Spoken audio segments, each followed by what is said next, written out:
रूपनगर नाम का एक गांव था। उस गांव के पास एक डाक बंगला था। उस बंगले के आसपास से भी कोई नहीं गुजरता था, क्योंकि उस बंगले में चुड़ैलों का साया था। हर अमावस की काली रात को उस भूतिया बंगले से चुड़ैलों की बारात निकलती और गांव के किसी न किसी मर्द को उठाकर ले जाती। उस रात फिर से वही अमावस की मनहूस काली रात थी। रामू अपने कमरे में अपनी पत्नी और परिवार के साथ डरा हुआ बैठा था।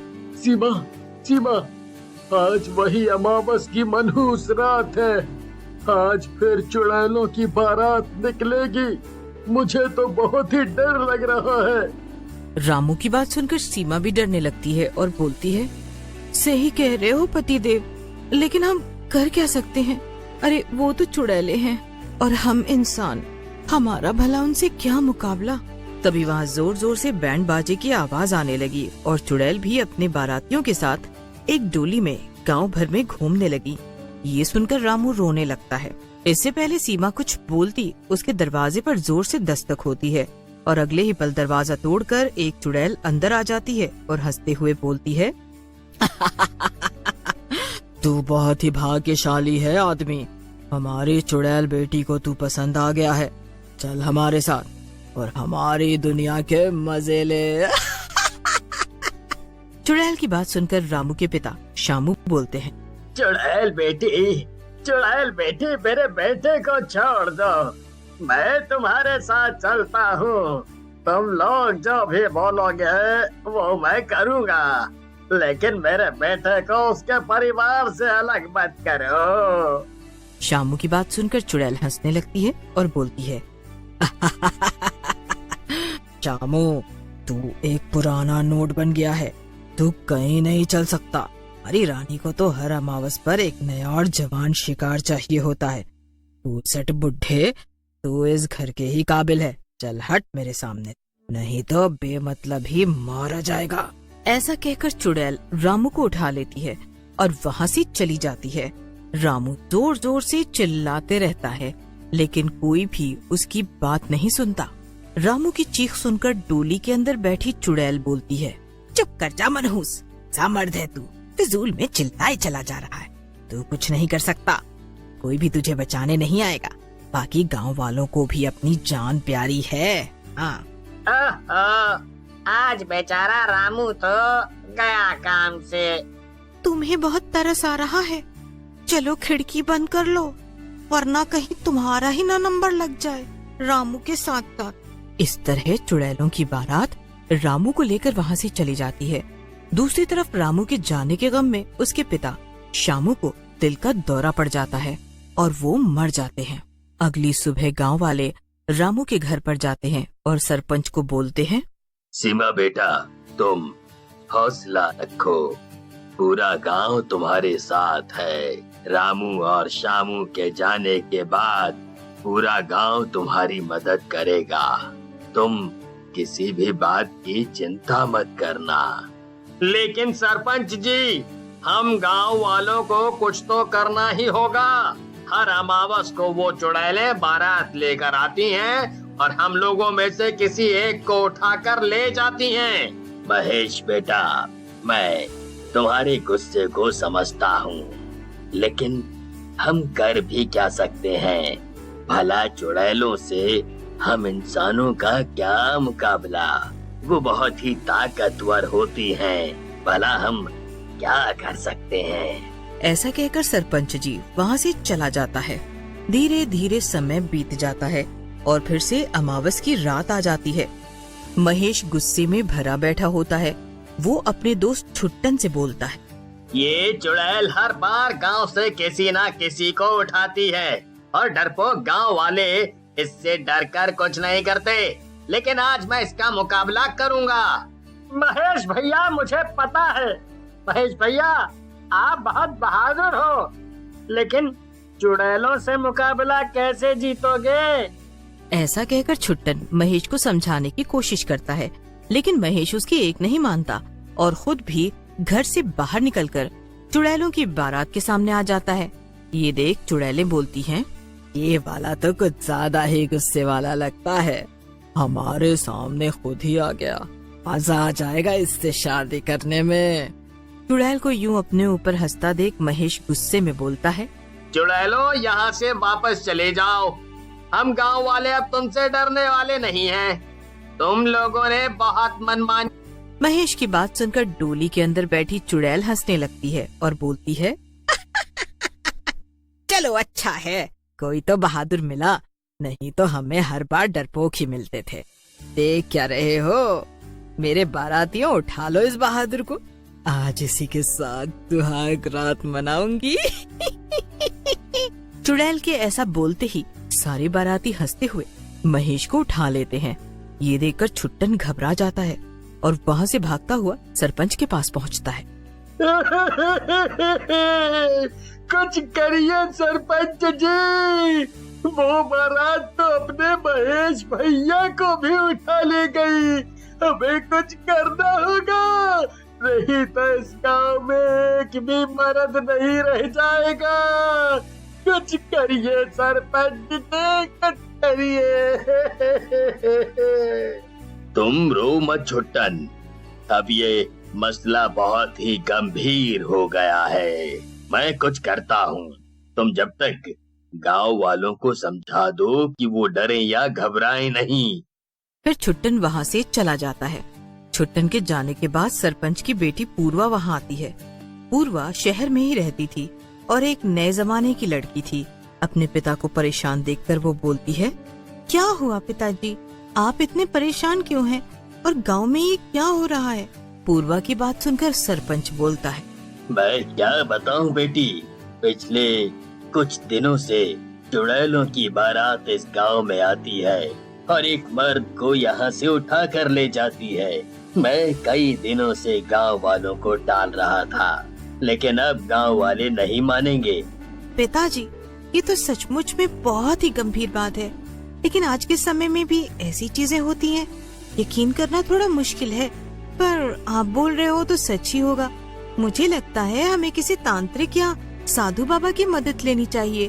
फिर सरपंच एक तांत्रिक के पास जाता है और तांत्रिक को चुड़ैल की बारात के बारे में बताता है। सरपंच की बात सुनने के बाद तांत्रिक बोलता है, सरपंच, ये सब तेरे पूर्वजों का ही किया धरा है। तेरे पूर्वज पहले डाकू थे और उन्होंने एक लड़की की डोली लूटने के चक्कर में उन सब बारातियों को मार डाला था। तो क्या कुछ भी नहीं हो सकता बाबा? वो सब तो हमारे पूर्वजों ने किया था, पूरे गांव को उसकी सजा क्यों? सरपंच, एक रास्ता है, लेकिन इसके लिए तुझे अपनी बेटी को अमावस से एक दिन पहले मेरे पास भेजना होगा और वो अकेली ही यहाँ आए। फिर सरपंच वहाँ से चला जाता है, लेकिन तांत्रिक की बातें उसके दिमाग में घूम रही होती हैं। वो पूर्वा के पास जाता है और तांत्रिक के साथ हुई बात को बताता है। फिर धीरे धीरे वो दिन आ जाता है। पूर्वा अकेले तांत्रिक के पास जाती है। तांत्रिक पूर्वा को देखकर हंसने लगता है और बोलता है, आओ पूर्वा बेटी आओ, मुझे तुमसे यही उम्मीद थी। तुम अपनी माँ की तरह ही बहुत बहादुर हो। पूर्वा अपने मामा से मिलकर बहुत खुश होती है और बोलती है, मामा, लेकिन हम उस चुड़ैल से अपने गांव की रक्षा कैसे करेंगे? मामा कुछ करिए। ऐसा कहकर तांत्रिक मंत्र पढ़ने लगता है और जैसे जैसे वो मंत्र पढ़ता जाता है उसका शरीर राख बन जाता है। ये देखकर पूर्वा रोने लगती है, लेकिन थोड़ी ही देर में वहाँ राख का ढेर पड़ा होता है और वहाँ तांत्रिक की आत्मा आकर बोलती है, मैंने कहा था ना, रोना नहीं है मेरी बेटी, तुझे अपनी माँ की तरह ही बहादुर बनना है। बस तू ये राख ले और उस बारात के ऊपर छिड़क दे। ये राख उनके ऊपर डालते ही वो सब चुड़ैलें और बाराती गायब हो जाएंगे। रात होते ही वहाँ चुड़ैल की बारात फिर से आ जाती है, लेकिन जैसे ही चुड़ैल पूर्वा के पास आती है, पूर्वा उसके ऊपर राख डाल देती है। राख के डलते ही चुड़ैल गायब होने लगती है। ये क्या कर डाला तूने लड़की? मैं ऐसे गायब क्यों हो रही हूँ? और अब तुम सब यहाँ से गायब होने वाले हो। ऐसा कि में शाम ढलने के बाद कोई भी गांव वाला बाहर नहीं निकलता था, क्योंकि उस गांव में एक भूतिया समोसे वाला था। वो भूत रात को गांव में समोसे लेकर घूमता था।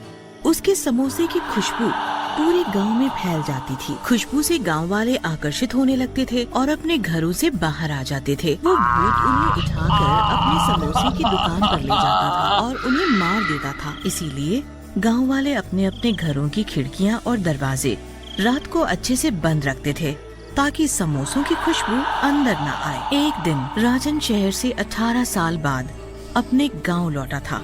अच्छा माँ, तुमसे तो मिल लिया, अब मैं जरा अपने दोस्तों से भी मिलाऊं। अच्छा जाओ, पर शाम ढलने से पहले घर लौट आना बेटा। हाँ माँ, ठीक है, मैं जल्दी आ जाऊंगा। राजन अपने दोस्तों से मिलने चला जाता है और मिलते ही राजू, श्याम, क्या तुम दोनों ने मुझे पहचाना? मैं तुम्हारा बचपन का दोस्त राजन, जो शहर पढ़ने चला गया था। यार तू मेरे दोस्त, इतने सालों बाद आया है तू गांव में। अच्छा दोस्तों, हम कितने सालों बाद मिल रहे हैं। चलो इसी खुशी में कहीं घूम कर आते हैं। नहीं नहीं, हम नहीं जा सकते। क्यों, क्या हुआ? तुम दोनों घूमने के नाम से इतना डर क्यों रहे हो? क्या तुम्हें नहीं पता, इस गांव में शाम ढलने के बाद घर से कोई नहीं निकलता बाहर। पर क्यों, क्या बात है? क्या तुम्हें नहीं पता, रात के समय गांव में समोसे वाला भूत घूमता है। जो भी उसके समोसों की खुशबू सूंघ लेता है, वो भूत उसे उठाकर अपने साथ ले जाता है और उसे मार देता है। शायद तुम्हें भूत के बारे में कुछ नहीं पता, इसीलिए तुम भी खिड़की दरवाजे अच्छे से बंद करके सोना। चलो भाई, अब घर चलें, अंधेरा होने ही वाला है। इतना बोलते ही राजू और श्याम वहाँ से चले जाते हैं। ये दोनों भी ना कैसी कैसी बातें करते हैं। कोई भूत वूत नहीं होता। शायद ये दोनों मुझे डराना चाहते हैं। अगर कोई ऐसी बात है तो माँ से जाकर पूछता हूँ। राजन वहाँ से अपने घर जाता है और अपनी माँ को सब बताता है। माँ, आज मैं अपने दोस्तों से मिलने गया था ना, तो वो लोग बड़ी अजीब सी बात कर रहे थे, कोई समोसे वाले भूत की। अगर कोई बात है तो बताओ ना माँ। अब इस बारे में कल बात करेंगे बेटा, अभी रात बहुत हो गई है, अभी तू सो जा। हाँ? फिर राजन अपने कमरे में सोने चला जाता है। राजन अपने दोस्तों की कही बातों पर ज्यादा भरोसा नहीं करता, जो उन्होंने भूतिया समोसे वाले की बात कही थी, और वो खिड़की खुली रखकर ही सो जाता है। और रात में भूतिया समोसे वाला हाथ में समोसे की प्लेट लेकर गांव में घूमता है। ओ गांव वालों, जरा खिड़की खोल कर कोई हमारे भी दर्शन कर लो। हम भी तो तुम्हारे अपने हैं, एक बार तो दर्शन कर लो हमारे।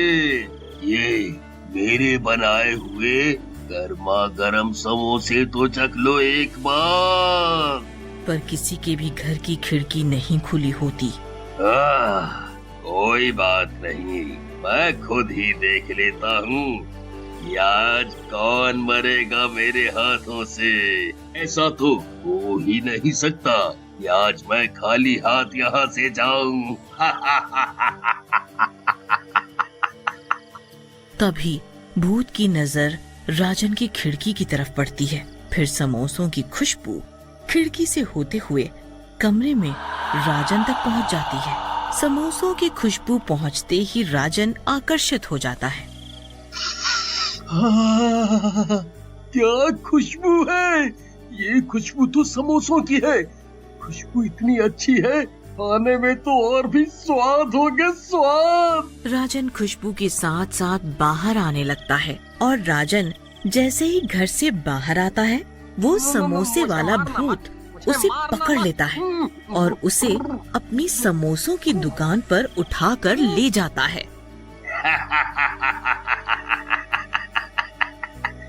आज का शिकार मिल ही गया। ये सब देखकर राजन डर से थर थर कांपने लगता है और पसीना पसीना हो जाता है। मुझे मत मारो, मुझे जाने दो। मुझसे बहुत बड़ी गलती हो गई जो मैंने अपने दोस्तों की बात नहीं मानी और खिड़की खोलकर सो गया। मैं तुम्हारा सारा काम कर दूंगा, झाड़ू, पोछा, बर्तन, जो कराना चाहते हो करा लो, पर मुझे जाने दो। नहीं नहीं, बिल्कुल नहीं। अब कोई फायदा नहीं जब तक मैं पूरे गांव वालों को अपने इन हाथों से नहीं मार देता, तब तक मुझे राजन भूत के आगे बहुत गिड़गिड़ाता है, पर भूत के आगे उसकी एक नहीं चलती। जैसे ही वो अपने लंबे लंबे नाखून उसके सीने में घोंपने वाला होता है, तभी उस भूत को राजन के गले में पड़ा ताबीज दिख जाता है और भूत ताबीज देखकर चौंक जाता है। ये ताबीज तुम्हारे गले में कैसे आया? ये ताबीज मेरे पिताजी की आखिरी निशानी है। माँ ने बताया था जब मैं बहुत छोटा था तब मेरे पिताजी ने मुझे ये ताबीज पहनाया था, पर वो अब इस दुनिया में नहीं है। ये बात सुनते ही भूत की आंखों में आंसू आ जाते हैं। ये ताबीज मेरा है और मैं तुम्हारा पिता हूँ। मैं कुछ समझा नहीं। राजन को कुछ भी समझ नहीं आता। तब भूत पूरी बात बताता है कि कैसे वो भूत बना। बेटा, आज से बहुत साल पहले गांव में मेरी समोसे की दुकान हुआ करती थी। मेरे समोसों के चर्चे दूर दूर तक फैले हुए थे। एक दिन सरपंच के बेटे ने भी समोसों की दुकान मेरी दुकान के बिल्कुल सामने खोल ली, पर उसके बनाए समोसे स्वादिष्ट नहीं थे और बासी भी बहुत थे। इस वजह से सभी उसके बनाए समोसे नहीं खरीदते थे। मेरे बनाए समोसे ताजा और स्वादिष्ट होते थे और उसकी खुशबू से ही लोग अपने आप मेरी दुकान पर खींचे चले आते थे और कई समोसे खा जाते थे और तो और अपने घर के लिए भी रखवा कर ले जाते थे। इस वजह से सरपंच का लड़का मुझसे बहुत चिढ़ता था। एक दिन उसने मुझे रास्ते से हटाने की योजना बनाई और चुपचाप मेरी दुकान में आग लगा दी और दुकान के साथ मुझे भी जलाकर मार दिया और मैं भूत बन गया। अब जब तक मैं उसे मार नहीं देता मेरी आत्मा को शांति नहीं मिलेगी।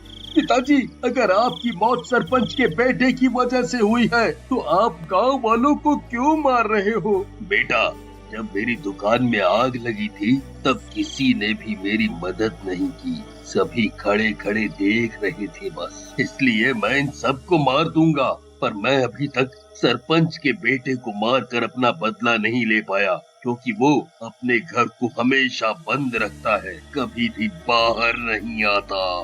पिताजी, मैं इसमें आपकी मदद कर सकता हूँ, पर आप मुझसे वादा करो कि आप गांव वालों को नहीं मारेंगे।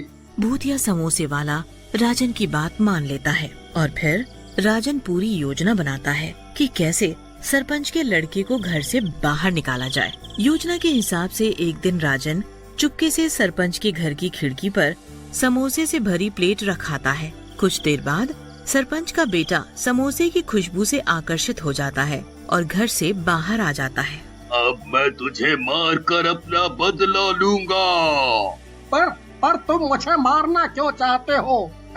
और इस राजन को तो तुम कुछ भी नहीं कर रहे हैं। क्योंकि तुम मेरे कातिल हो। तुमने मुझे मारा है, इसने नहीं, और गांव वाले भी निर्दोष हैं। मैं और तुम्हारा कातिल? कौन हो तुम? कौन हो तुम? इसके बाद भूत अपने असली रूप में आ जाता है। बंसी, तुम? ठीक पहचाना, बंसी हूँ मैं। तुमने मुझे जलाकर मार डाला था, याद आया? देखो बंसी भाई, देखो मुझे माफ कर दो। मुझसे बहुत बड़ी गलती हो गई थी। मुझे माफ कर दो बंसी भाई, मुझे माफ कर दो। और उसकी बात से उस भूत ने कभी भी किसी को परेशान नहीं किया।